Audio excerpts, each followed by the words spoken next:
Well, good morning to our friends on the West Coast. And, well, I guess it's afternoon now if you're joining us on the East Coast. It is the Ask the Doctor show brought to you by the Wellness Company, TWC.health/Owen. We've got some big Cyber Monday specials we're going to be telling you about today. But first, I want to introduce my doctor guest today, Dr. Alejando Diaz. And if you want to follow him on X at Alejando Diaz, MD. And we really want to get into things when it comes to pediatric care. Now, he's not just a pediatrician, he's an allergist, immunologist, and an immigration center doctor and global health specialist. So a lot of different topics in our hour for Dr. Alejando Diaz today. But doctor, as I was saying before we get started here, as we were making our introductions, I really want to talk about if there's a new parent listening to this, a first-time parent listening to this, or maybe you're a mother or you're about to be a mother, you're pregnant, and there's probably a lot of things you're thinking about when it comes to the healthcare for your child. And there's a lot of pressures that come when you kind of get into the system when it comes to vaccines and tests and all this other stuff. And you're just kind of sitting there, you're kind of vulnerable, right? You're a new parent, maybe a first-time parent. You want to make sure that your child is getting everything that they need. But you also need to be concerned that you're not doing something that you might regret later, or maybe you're being pressured into a vaccine or something else that maybe the child doesn't need. And so I really want to focus on that today, doctor. And I guess let's just start right there. Let's start right there. Let's say for first-time parents, you're about to have your baby. What type of pressures are they going to start getting immediately when it comes to shots or healthcare or anything like that? What are some of the things that they're going to get introduced to immediately and some of that pressure? And what information do you like people to have before they go into that situation so that they can make an informed decision?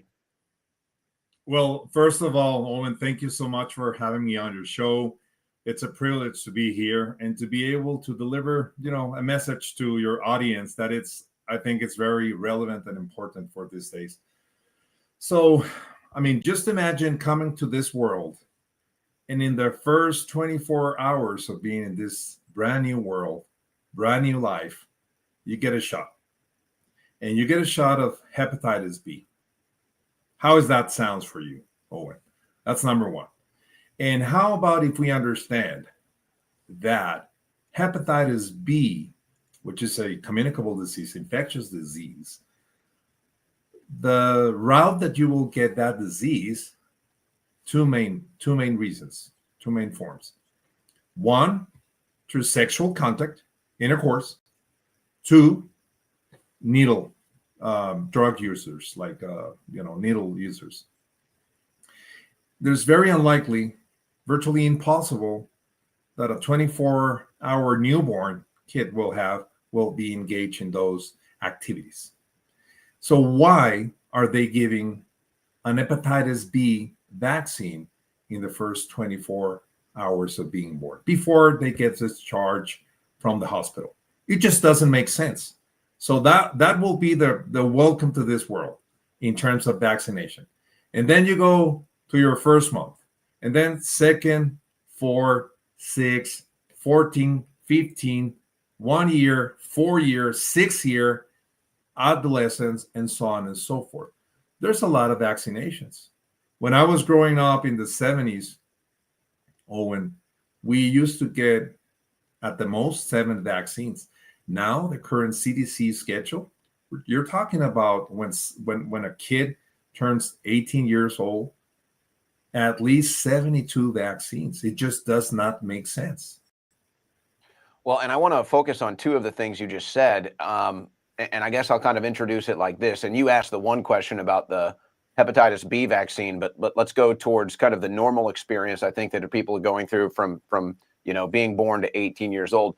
It seems like a lot of that pressure comes from access. You want to get access to, say, the public school systems, whatever it is, right? You have to prove your vaccine status. I remember there were times for me as a non-vaccinated person where you kind of have to go through extra hoops. And I guess depending on your local community, your local state, that'll kind of determine the different levels of hoops you have to jump through just to get access to these things if you're not vaccinated. So do you think that parents are looking at this situation and maybe they have healthy skepticism, but they want that access. Do you think that the pressure that parents are getting, whether it's an infant, a newborn, or even somebody they're about to send to college, do you think that the pressure from the medical industry here to vaccinate or immunize with any of these different shots, do you think it's pressure over health? Do they feel more concerned that it's a health issue for their child, or is it an access issue?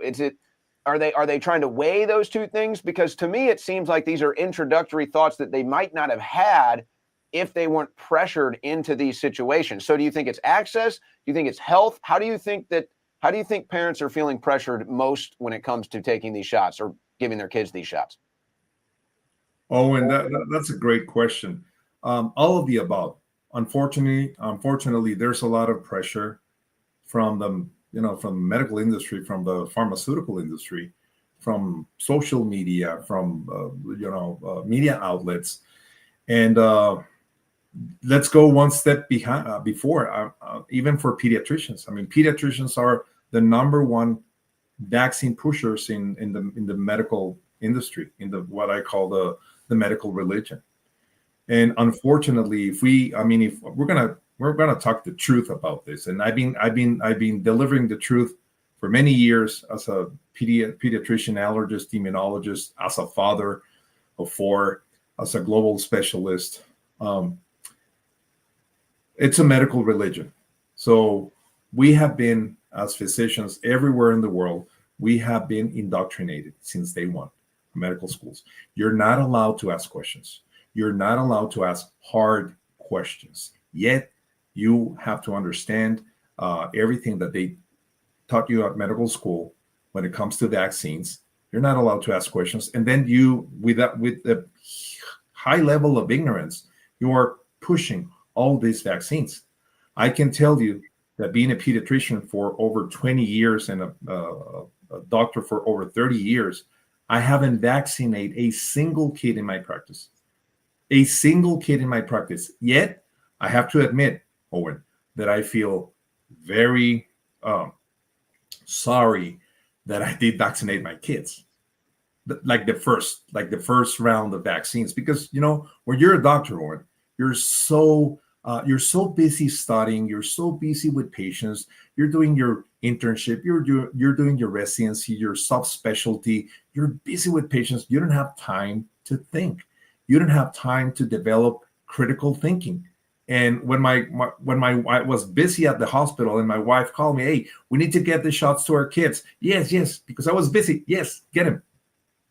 But then I realized that was not right. And I can, I don't want to say that I am anti-vaxxer, because that's a very hard thing to say. But I am very aware of what vaccines are as an immunologist. So I think that this is important and valuable information that every single parent out there, they need to ask questions. Like one question will be very interesting to your pediatrician when you are at your first visit. Doctor, can you tell me about that specific disease that we will get the vaccine for my kid? Can you tell me what will happen if my kid will get the disease? How safe and effective are these vaccines for each disease? And can you tell me the epidemiology of the vaccine? And also, can you tell me the ingredients of each vaccine? Unfortunately, 99.9% of pediatricians, they will go blank, and they will not have an answer for that. And I guess that's just the kind of assumed nature of the whole thing, which it really shouldn't be that way when we're talking about, I mean, these are injections, these are penetrative injections. So it's a little more intimate than, say, maybe something topical where you might be able to say, okay, let's just give it a run.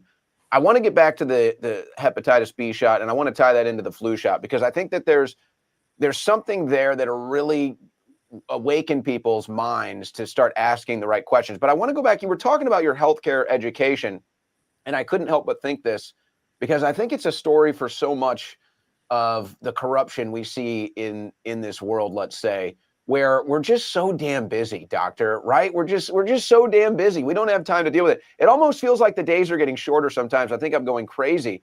But it sounds like you're going through this process. We know there's a lot of pressure inside the medical institutions as well, inside the hospitals, the insurance companies, all of it. There's already a lot of pressure on healthcare providers to just go along to get along.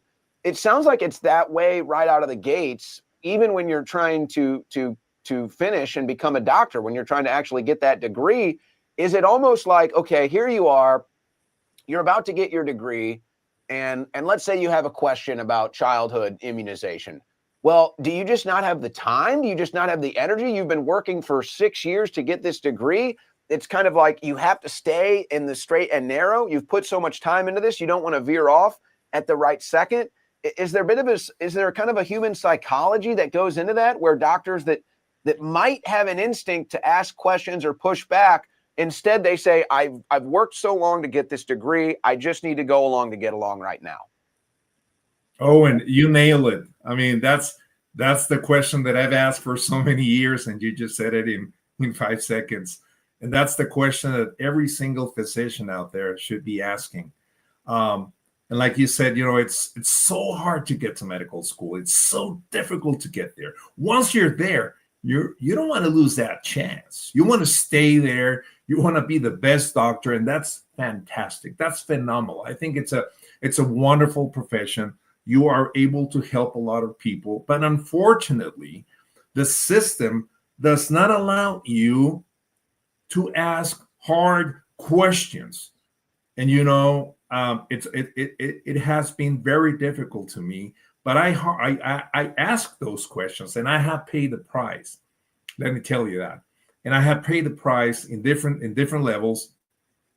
But for me, like the Hippocratic Oath, in Latin it says, primum non nocere, which is first don't do harm, no harm.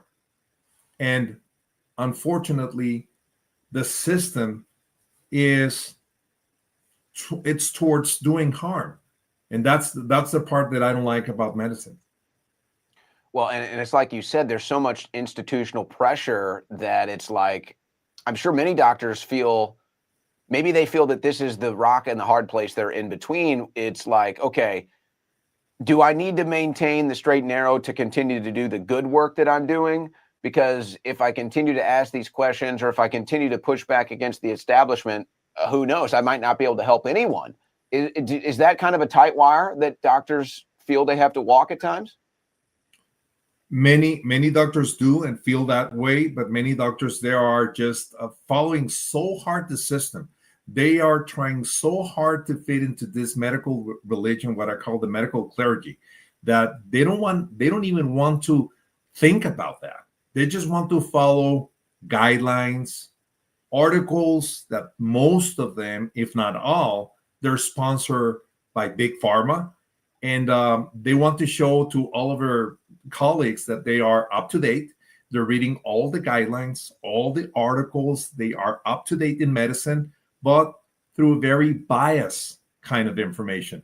And one of the single thing that doctors lose during their career, it's critical thinking. Look what just happened during the COVID operation. I never called it pandemic, because it was not. It was a COVID operation. It was an intel op.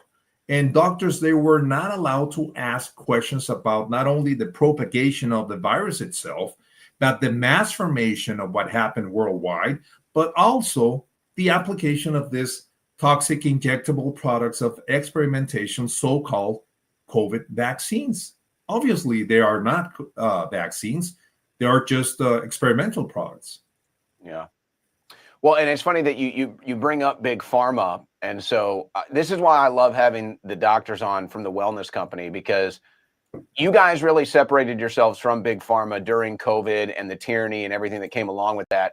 And it's like I said, I wanted to talk about new parents and what you're going to get with your newborn baby and the immunization. And I can't help it. These doctors, they just know so much. But folks, you don't have to rely on big pharma. And so we've got to tell you, if you did miss the Black Friday sales at the wellness company because I took Black Friday off, we do have Cyber Monday sales for you happening right now. These are good till December 2nd, 25% off all supplements like Recharge, not to mention scripts for ivermectin, peptide products like Smile, 25% off all of that. 20% off all emergency kits so you can stay fully prepared, your family, your household. 20% off one wellness memberships. I should probably have one of the doctors explain what those memberships are all about. But I got to tell you, folks, 20% off the all emergency kits. This is so important. If you don't have an emergency medical kit at home, I don't know what you're waiting for. It should be a household necessity. Don't go to the grocery store, buy some Band-Aids, buy some wraps, maybe some topical creams and some other stuff like that. Get something from the professionals. Get something from the professionals. In fact, if I pull this up right now, let's see. If you go to the emergency kits, go to TWC.health/Owen, TWC.health/Owen. In fact, I can put that link up so that everybody can see it right here. Folks, I'm telling you, now this is just your gold standard medical emergency kit that they have right here. But there's so many other options that they have. But you can go see everything that's in these. These are 20% off. Folks, if you don't have a medical emergency kit at home, what are you waiting for? Go to TWC.health/Owen. You can get 20% off all emergency kits happening right now for Cyber Monday, good through December 2nd. And then this sale will be over. If you don't have medical emergency kits at home, folks, I'm telling you, go look at all the different ones that they have. They have so many different ones. The medical emergency kit, the contagion emergency kit, the field emergency kit, all of them. But if you don't have one, folks, what are you waiting for? What are you waiting for? This is a household necessity. Go to TWC.health/Owen.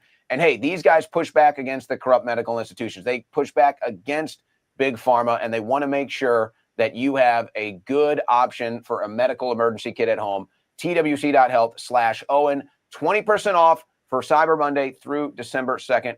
We hope that you will take advantage of that. And I appreciate Dr. Diaz opening it up so that I can do a nice, smooth plug for the products there. Whenever you guys bring up Big Pharma, I got to remind the audience that it was you guys, the doctors at the wellness company, that were pushing back against that, especially during the COVID scamdemic, plandemic, however you guys want to phrase it.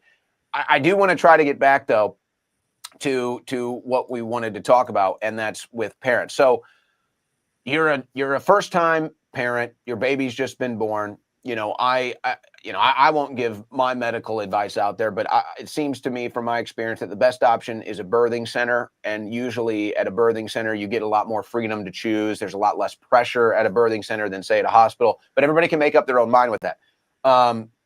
But let's say, doctor, that you are in maybe a high-pressure situation, and you're a parent that hasn't really been considering this stuff too much. You're kind of just going through the pregnancy, making sure that the mother is healthy, the baby is healthy. Okay, now here it is. The baby's born, and it's just like immediately things start speeding up. They start to introduce, like you said, the Hep B vaccine, all these different vaccine trials. There's a lot of pressure. A lot of this happens right there, right after the baby is born. A lot of this pressure is applied when parents are at their most vulnerable. So you mentioned some of the ones earlier, but if you could tell a first-time parent that's about to have a child all the different pressure that they're about to receive when that baby is born, what types of things would you tell them, maybe to ease some of that pressure, ease some of that stress, and say, hey, you can have an informed decision, and maybe most importantly, it's okay to say no. It's okay to say no, and that doesn't make you a bad parent. That is absolutely right, Owen. One of the things that I tell to my patients, because this is a very difficult and complex profession. You have to be very careful with your words, because your words will impact a lot of people. It will impact society. So one of the things that I tell to all of my new parents is that get as much information as you can. Just read meaningful books with great information. Just read the book of Dr. Paul Thomas, Vaccine from Dr. Peter McCullough and John Lake. The brand new book of Attorney Aaron Siri, and so many other books. So you will get information, important information, that it will make you decide what will be the best outcome for your kid. Every parent in the world wants the best for their kids, and they have to have this information. And obviously, one of the best tools, and this is when it gets very political, and this is why I speak all over the world about biopolitics, it's informed consent. Look what it's going on in the state of Florida with the Dr. Ladapo. He, with the help of Governor DeSantis, they have been able to convince the legislators in the state of Florida so they will have no mandates for vaccines starting next week. So that's going to be very, very important. I mean, those are brave doctors that are willing to risk everything and go out there and help, the betterment of the future of society.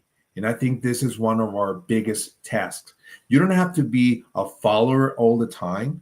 You just have to be brave and have enough information to deliver the right message. It's important who is delivering the message. So these are the kind of things that I tell to all of my new parents about vaccines. And you bring up, because you have a lot of experience with this, and you said it earlier that when you were a younger man, maybe expressing some regret with the vaccine schedule with your children. How much experience? Because my experience is just through some friends of mine that have a lot of kids. They've been blessed with a lot of kids, and they'll have they were maybe in a similar situation where when their first kids were born, they weren't as informed, or maybe they weren't as anti-medical establishment, however you want to put it. They didn't really think much about the vaccine schedule for their first. I think it was 2 kids. There's a bunch of different families that I can think of that have gone through this.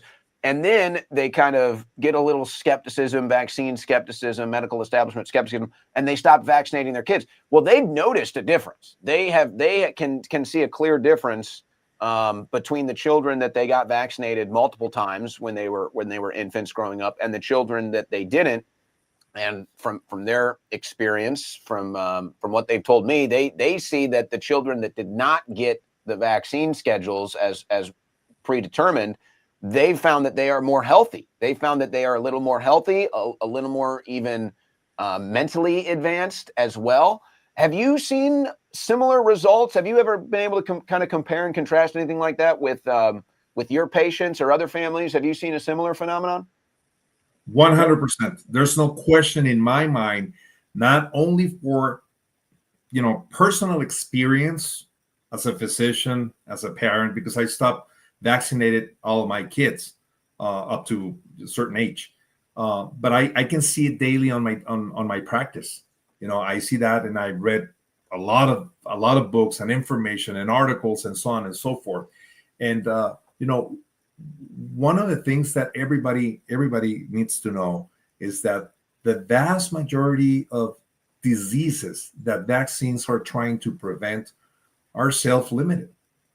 They're self-limited. You don't have to. I mean, the kid that's getting a fever, you give him something for the fever. It's getting vomiting or diarrhea, you give him hydration. It's all those different things. You can treat those diseases.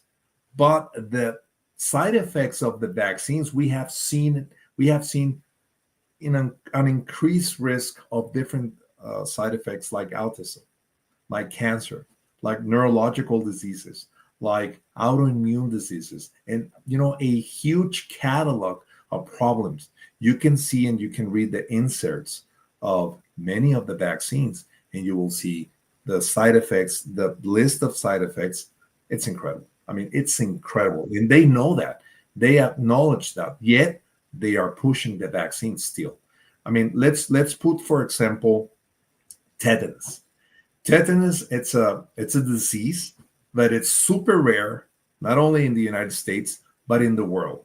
Yet you will get at least 5 shots until you turn 18. And then every 10 years, you'll get a boost.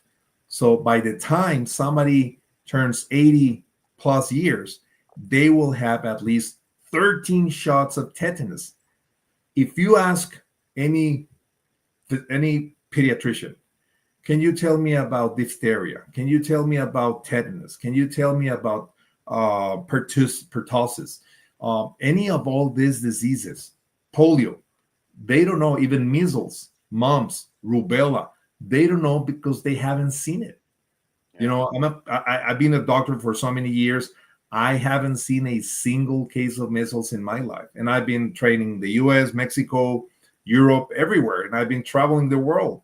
So where are these diseases? Yeah. Yes, there can be some outbreaks every here and there. But to be honest, I really think there's a lot of manipulation there. A lot of, uh, kind of conspiracy theories behind that. Well, I think it's driven by fear, and I think it's an irrational fear. And I remember I was staying with somebody who had mumps, and the doctor was basically in a panic because this girl, it was probably about 10 years ago. Not to get off on a jag with a story here, but context might be necessary. I was dating this girl like 10 years ago. Her roommate had mumps, and her face was swollen, and they had like a little wrap over her or whatever. They were telling her to wear this mask everywhere. Well, so she was living with an old girlfriend of mine, and her boyfriend was also living with her. And so she told the doctor this, and the doctor was panicked. It's like, oh my gosh, you can't be living with anybody. You can't be around your boyfriend. You definitely can't be kissing. No. You can't be kissing and cuddling with your boyfriend. You can't be having dinner with your roommate. Well, anyway, I end up hanging out. I hang out there a couple straight nights, and never got sick. Never got sick. Her boyfriend, who I think it's fair to say that they were kissing. I'll leave it at that. Her boyfriend, her roommate, they never got sick. Now, that's not to say, hey, there's no danger here. That's not to say, hey, let's not be smart, right? Hey, go cough on me. Let's play a game. Let's see if I can get mumps, right? No, it's not to say let's be stupid, but it's like, hey, let's not have irrational fear, and let's not treat these people like lepers that are gonna kill everybody around them. So that was kind of a weird thing when I was a much younger man, and I was already kind of skeptical, let's say, of establishment healthcare. But I remember she was like, oh, well, my roommate's sick. Are you sure you want to come over? And it just felt so irrational to me at the time. I was like, no, I am going to come over, and I'm going to prove that I'm not going to get sick. And it turned out that nobody got sick. So it does seem that there's a lot of irrational fear that drives this. And I mean, again, it's like, I don't know how conspiratorial we want to get, but a lot of this seems to be aimed at children. A lot of this seems to be aimed at children. And you know what? Hey, maybe sometimes it's a good thing. Maybe sometimes it's a good thing. Like I remember growing up, they do the sex ed class, and they show you images that you never want to see. All right, nobody wants to see that stuff. But okay, maybe it puts some fear into the children not to do something stupid. You could say it's irrational or not, but all right, it serves a purpose. But I think when you start to get into some of the other fear mongering, it's like, all right, well, what purpose does it actually serve?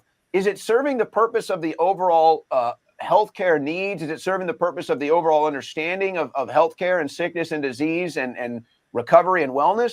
Or is it serving the purposes of the medical establishment to make sure you're scared so that you get 1 shot, 2 shot, 3 shot, 4 shot? I mean, you said how many tetanus shots are lined up on a schedule before before you die? And I'm sitting here, I'm saying, how do you even get 13. tetanus? 13. How do you even get tetanus, doctor? Well, you have to be in close contact. You have to pinch your an important wound, and then that object it has to carry the Clostridium tetani, the bacteria that causes tetanus. So it's very difficult. But you nail it again, Owen. That's exactly. It's through the agenda of fear. It's through the agenda of fear, of irrational fear, that people, they will go and vaccinate, or parents, they will go and take. Do they do that to doctors? Like when you're going through your education, do they show you like the most gruesome stuff and they say, this is why we have to have a tetanus shot, just as one example? Yes. Yeah. And it happens. I mean, that happened before, and it's proven that happened before. But there's a famous, in every medical textbook, whatever country that is, in every country in the world, infectious disease, internal medicine, there's a famous photo of somebody having tetanus that it's bending like 180 degrees because the muscles get so rigid. And whenever you are imagine you're taking your infectious disease, your ID class, you want to ace it, you want to be a good doctor, you see that, and you just get scared, and you say, I will never want any patient to go through that. Yeah.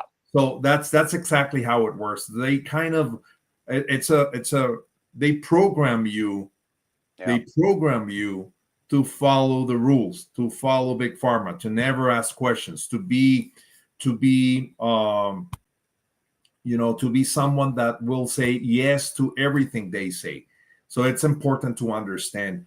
So in this time, we have to relearn how to practice medicine for the betterment of society. First, do not do harm.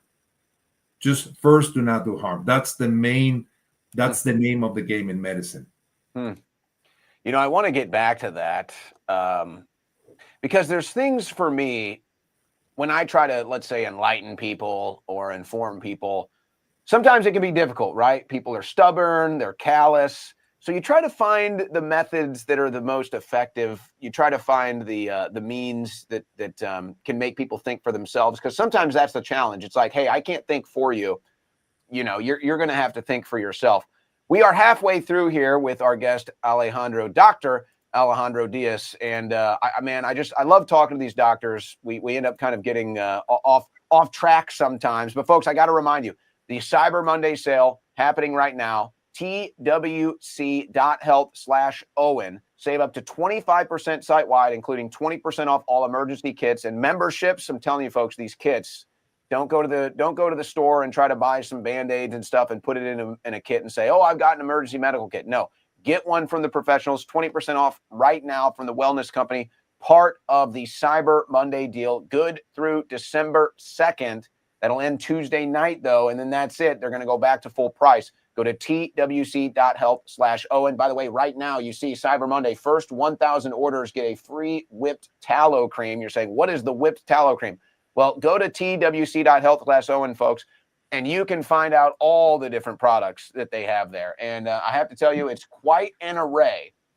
When I made this partnership with the Wellness Company, I was actually shocked at how much products they have, including beef. You can literally get your beef delivered from the Wellness Company. So I didn't have that on the docket, but it's there. Incredible stuff that they're doing. TWC.health/Owen. Take advantage of the Cyber Monday sales. All right, our guests, we go back to Dr. Alejandro Diaz. All right, here's where I think I want to go next.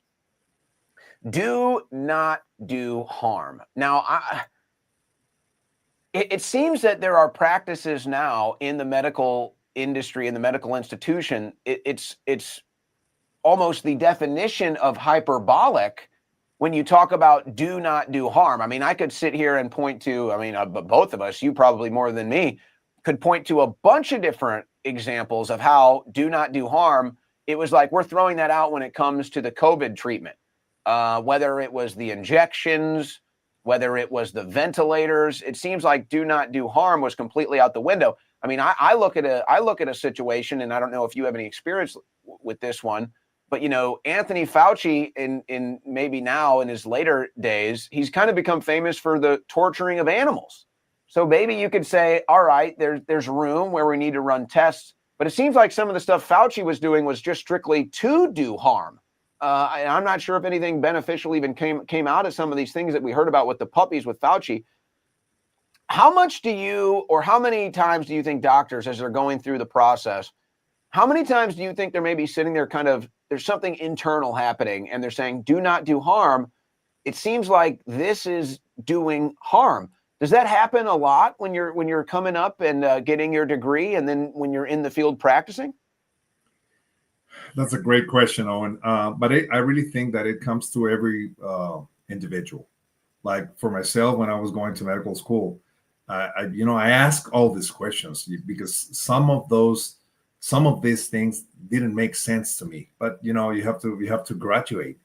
You have to get your degree in order to go and continue with your medical career and have your specialization, your residency, your subspecialty like myself. But I started to ask these questions, and I think it comes to a personal decision. One of the things that I know for a fact, and I think it will be extremely beneficial, but again, it turns into a very political thing, is that if we are true to ourselves, Owen, we really think that we have to change the medical syllabus, how we are teaching medicine to our medical students. It has to be changed. It has to change because, the traditional way, what we call the allopathic way of medicine, it has shown that it doesn't work that well. So, like for example, nutrition. It's very few things they taught you in medical school about nutrition. Everything it's about medications, drugs, antibiotics, different things for the endocrine system and all the organs and systems and all the diseases you can imagine under the sun. But how about holistic approach? How about nutrition, sleep well, exercise, supplements, things like that? We never see that in medical school. Everything is towards the disease. So when I think about the healthcare system, where's the healthcare of that system? It's more sick care system if you think about it. But whenever you try to engage to a regular doctor about these topics, they just turn away and they walk away. They don't want to engage in this type of conversations because it's against the system. And it's very difficult to have a conversation with regular doctors about this because they just don't get it. It's very hard for them to understand. Well, the good news is, and you mentioned Florida earlier, what Florida is doing right now, and maybe we can revisit that, is, dare I say, revolutionary. I mean, it has the potential to kind of change everything that we've known in the healthcare system for the last couple of decades, should they be successful. And obviously, there's going to be people that are going to try to make it not successful.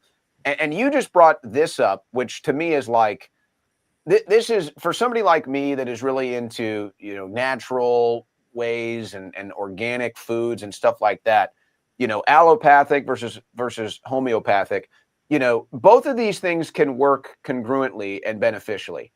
And it seems like at some point, and you bring up sick care, and maybe this is where it wedged its way into the difference between allopathic and homeopathic is this idea of sick care.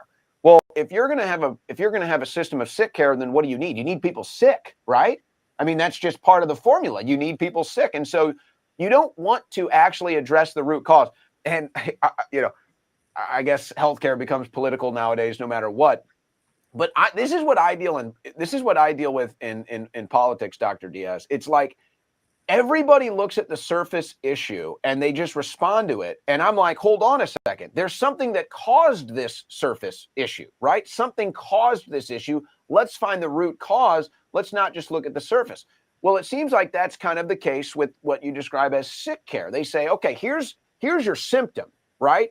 I'm going to address your symptom, and I've got a product, a big pharmaceutical product maybe, that I can sell you, that the insurance companies are making good money off of, the pharmaceutical companies are making good money off of, and you're just the sucker caught in between it, cutting your monthly check out to whatever it costs. And so it's like, yes, in that practice, you need sick care. Now, here's where it's like we need to be able to separate the two. Let's say I get bit by a venomous spider or a snake or something. Well, I want to go to a hospital. I want to get the best minds to come and treat me. If I break my arm in a car accident, right? Whatever. We're talking about serious injuries. You want to be able to go to a hospital and have a doctor address that stuff. But maybe you're sick with the flu, or you've got some other chronic illness where there's just something that's underlining. You have a weak immune system, you're overweight, you're not getting enough vitamin B, vitamin D, vitamin C, whatever the case is. That's where the homeopathic care, I think, needs to come into the equation. But I guess if it doesn't make money for, big pharmaceutical companies, the insurance companies, then that's why they don't push it. So it's like we don't want to go too far to, hey, everything needs to be homeopathic. But we also realize, I think now, that, hey, everything's become way too profit driven. And maybe it is time to kind of reevaluate some of these other things that we've put behind it. And maybe Florida will kind of be the case study for that. For somebody like you, especially, I think with kids, it's the most important. I think with children, it's the most important. How does somebody that's in pediatric care like yourself differentiate when it's time to say, okay, we need to look at a big pharmaceutical maybe model or method to address a certain problem versus maybe there's something underlining and we can just change their diet, change their exercise routine. How does a pediatric doctor like yourself, Dr. Diaz, how do you determine, how do you find a balance between those two things?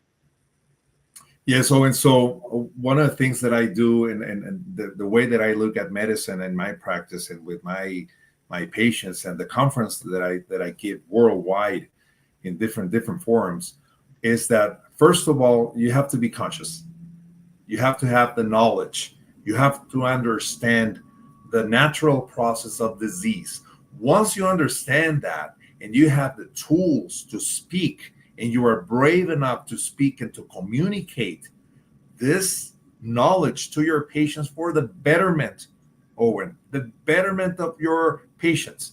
Because number one goal for medicine, for any doctor, is I want my patient to get better. I want my patient to get rid of that pain or that problem. It's when you communicate that. And it's where you say, well, there is a balance and you have to break those barriers. There's a balance between allopathic medicine, the one that I studied, and homeopathic medicine, but also in chiropractic, but also in holistic approach, but also in naturopathic medicine, and so on and so forth. So all the tools that you can gather in order for your patient to get better, use it.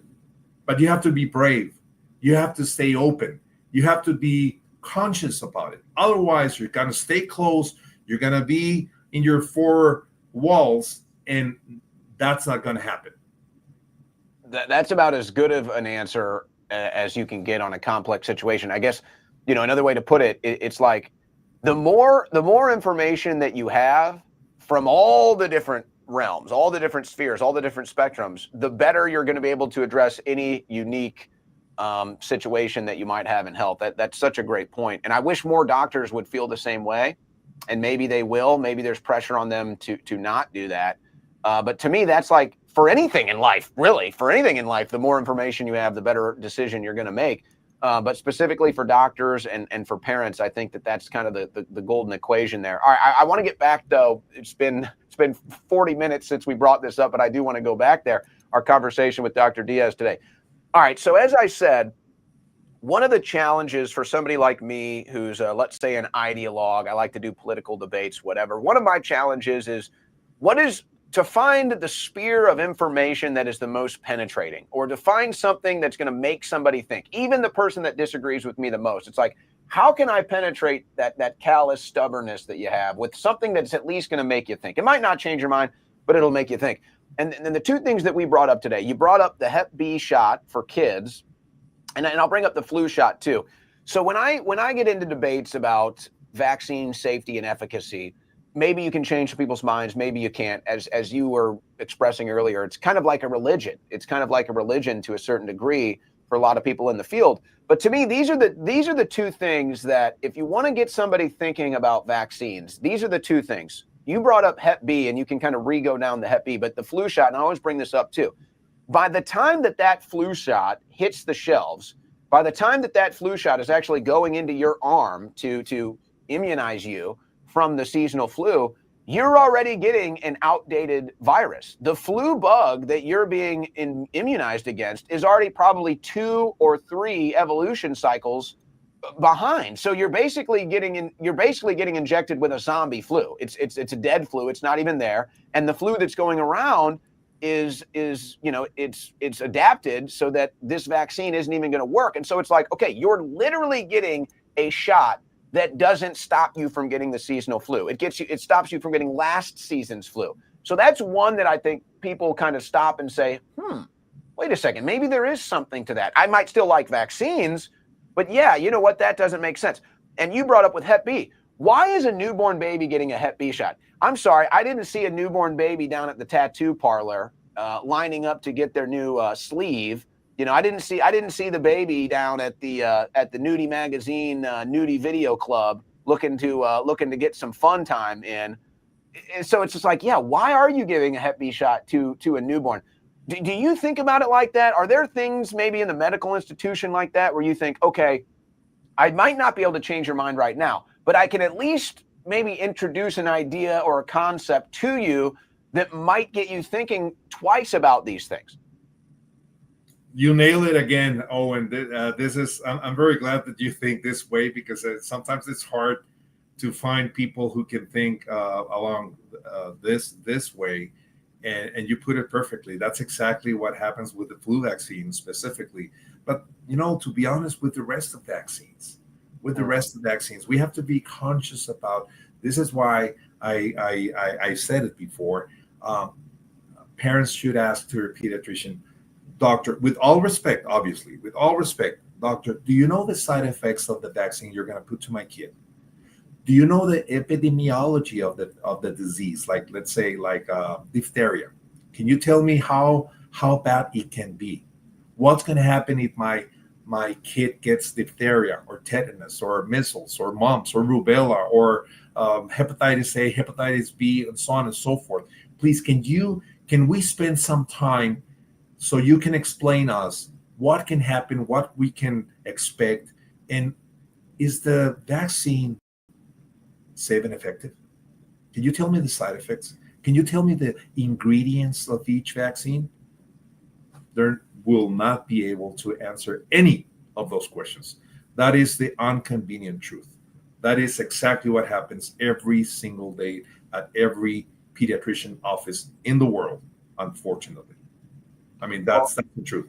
Well, and I think that I'm hearing you say this, and many people might have actually experienced exactly what you're talking about.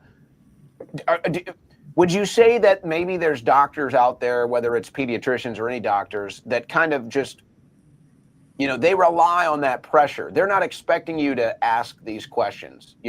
Maybe they're informed on it, maybe they're not, but they're not really anticipating that. They're not expecting you to ask and them to answer these questions. So they kind of just fall back on, hey, this is the industry standard, or maybe in a different light, it's, hey, you don't want your kid to get polio. Hey, you don't want your kid to get this. So it's kind of like, is that how it is? It's like the pressure system, and it's like, hey, I don't have to answer these questions. I wasn't trained to answer these questions. Exactly. You're just supposed to come in here and accept this stuff. And maybe that's why we see, and it really happened with COVID. That's why we saw a lot of these doctors starting to get kind of defensive, starting to attack other doctors, like maybe yourself, that were going against the grain. It seemed like that really got exposed 5 years ago when we were going through this medical tyranny phase. That's exactly right, Owen. That's exactly right. And but we have to ask these questions, and any doctor, they would not want to be in a position that they have to say that to their patients, like, I'm sorry, ma'am, Mr. Such and such, I cannot answer those questions because I was not trained. I am not prepared to answer those questions. The only thing that I am prepared is to apply those vaccines. That is part of my job. That is another inconvenient truth, Owen. And let's put an example very quick. Polio. Many people, they think that polio is the deadliest infectious communicable disease in the world. It's not. You know which one is? Tuberculosis. Why no one is talking about tuberculosis? Tuberculosis, historians, they found that at least 1 billion people have died of pulmonary tuberculosis. In the United States, there is no vaccine for tuberculosis. The BCG in 195 countries that are subscribed to the UN, in 23 of them, they don't apply the vaccine, including the United States, because there are so very few cases of that disease in the United States, even though the United States is the country that receives the largest group of immigrants from every single corner of the world, because there is a screening program for those immigrants. But I just want to put this into context. Yet, they don't have a vaccine, but they do have a vaccine for polio.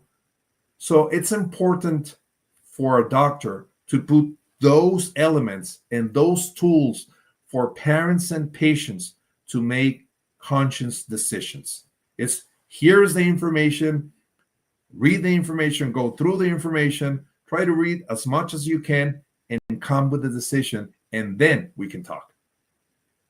I want to be a little more specific, let's say, for new parents or soon to be first time parents when they start to hear about, okay, it's time to give your baby this vaccine, that vaccine. We need you to come back in, a month, whatever it is for this vaccine. Here's your schedule. Next thing you know, you got 16 different shots you're looking at before the baby's, even 1 year old. Specifically though, one that I hear about a lot that there seems to be maybe some debate over, let's say in the medical freedom community, is the vitamin K shot. What are your thoughts on the vitamin K shot?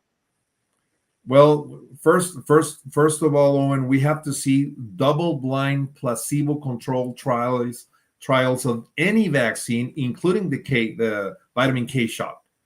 There are none.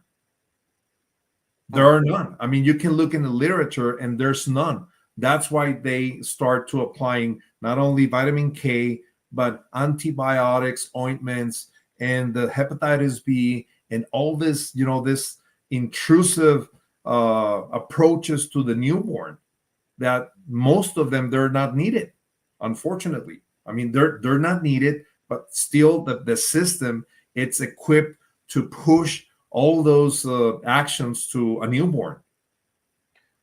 What started the vitamin K shot? Where did this even begin? What was the purpose? So the purpose of the vitamin K is to decrease bleeding, basically.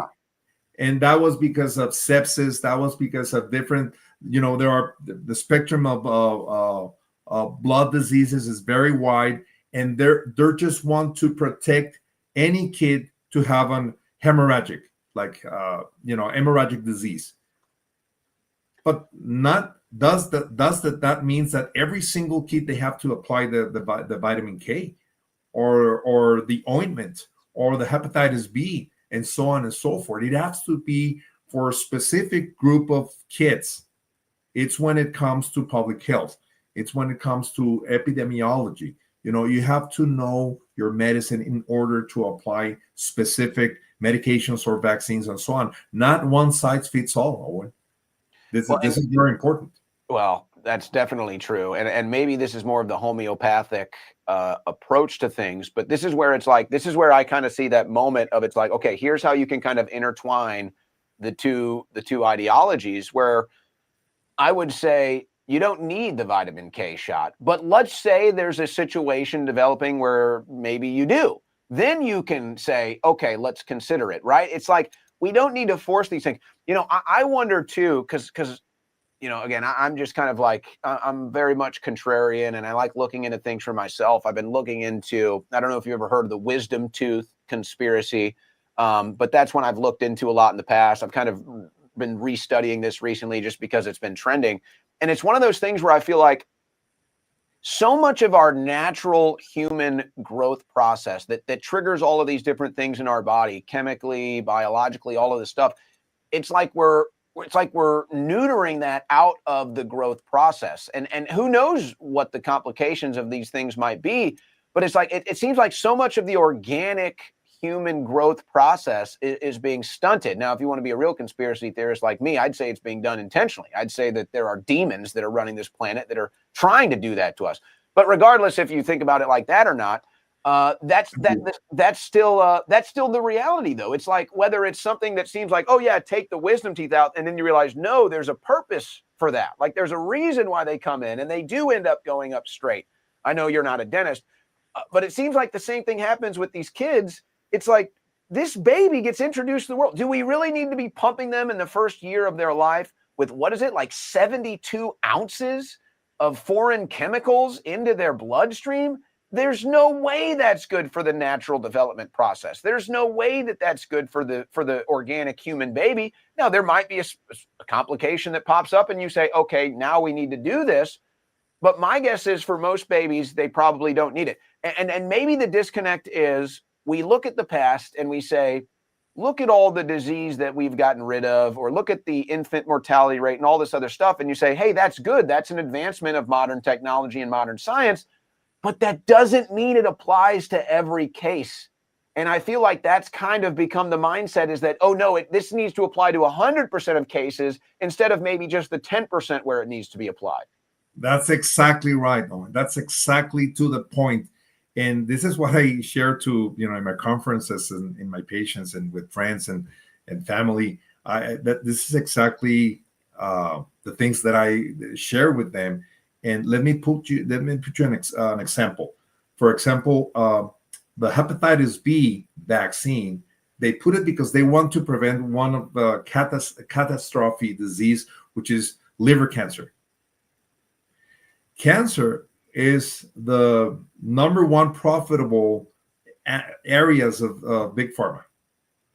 Do you think it's in the best interest of them to try to prevent cancer when, on the other side of the token, the most profitable area of medicine it's oncology? I mean, just think about that. It doesn't make sense. Well, and you want to get into what we call sick care, the cancer treatment. I think that this is one where we can definitely improve our game as humans. And there's no doubt it's one of the most profitable for the big, I like to call it the pharmaceutical industrial complex. And there's no doubt it's one of the biggest ones. But even that one, doctor, it's like, all right, you know what?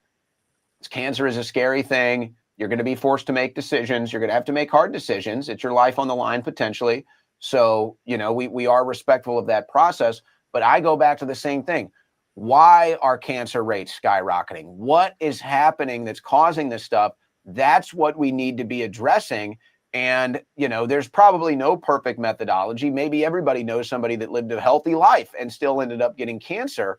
But it's just like once you've kind of taken control of your own health mindset, I do think you can avoid a lot of these things. It might not be a perfect success story, but I do think, knowing what to avoid, knowing what's bad for you, the carcinogen. I mean, I think I just saw in the news last week and I've been against sunscreen for years, but I think a big company just had to pull a bunch of sunscreen products off the shelves because they found out it was carcinogenic.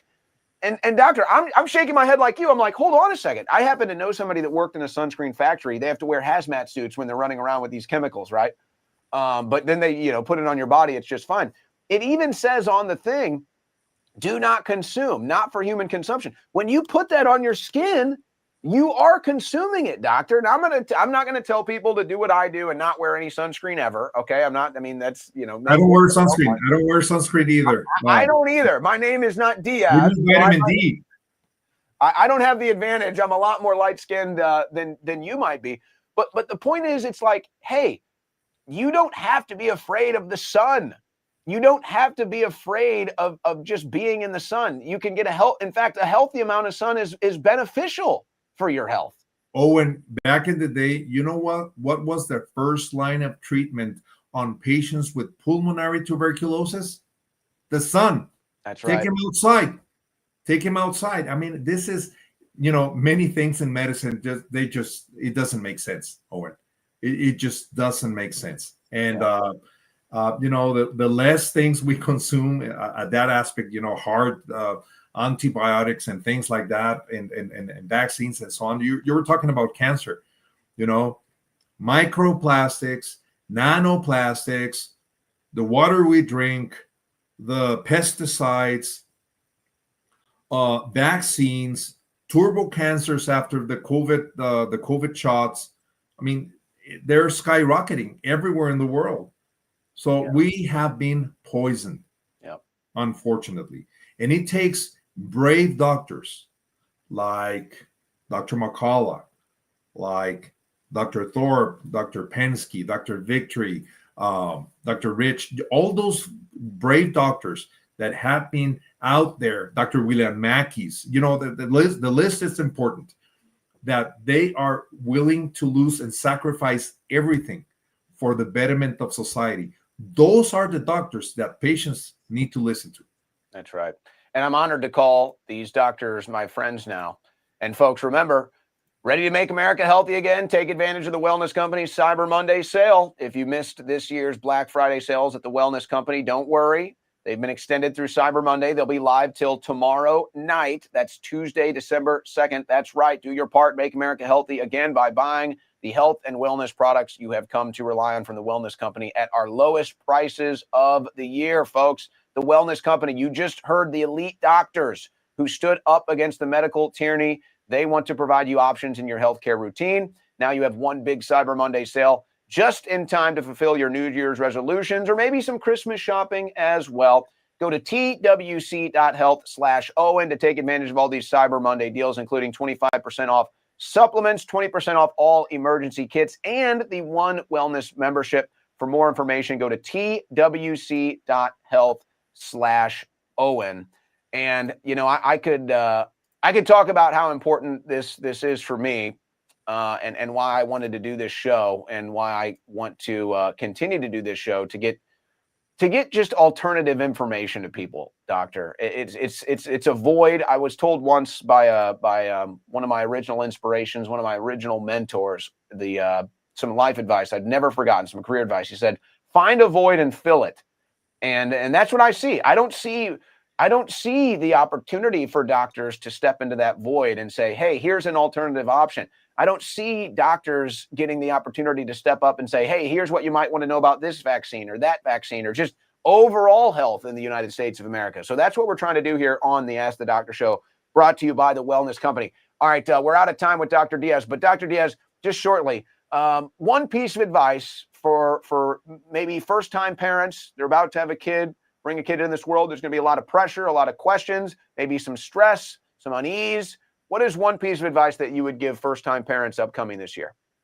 Read as much as you can before you get your kid vaccinated. Read through the experienced doctor like Dr. Paul Thomas, Dr. Peter McCullough, and there are so many other doctors that they speak about this. Read their books, read their articles, get informed consent, and then make a smart decision for the betterment and the future of your kids. More information. It's usually a good thing. Dr. Alejando Diaz, thank you for your time. This is going to do it for today's edition of Ask the Doctor, brought to you by the Wellness Company. We wish you the nothing but the best of health, and we'll see you again.